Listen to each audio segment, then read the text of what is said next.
Viral pencurian kain dan baju batik di JIK, kerugian capai 1,3 miliar rupiah. Pencurian kain dan baju batik bernilai miliaran rupiah terjadi di area pameran Jakarta International Convention Center, JIK. Peristiwa itu viral di media sosial setelah rekaman kamera pengawas memperlihatkan sekelompok pria membawa kabur barang dari dalam area pameran, Selasa, 3 Februari 2026.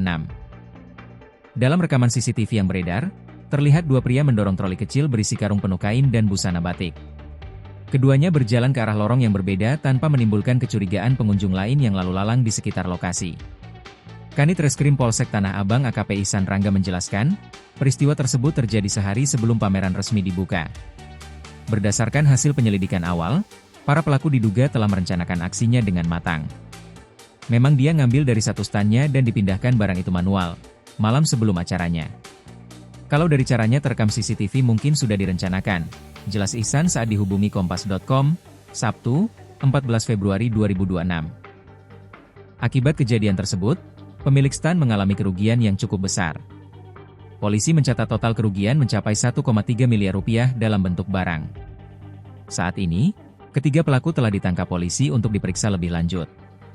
Polisi masih mendalami peran masing-masing pelaku serta kemungkinan adanya keterlibatan pihak lain dalam aksi pencurian tersebut. Download Tribun X sekarang, menghadirkan lokal menjadi Indonesia.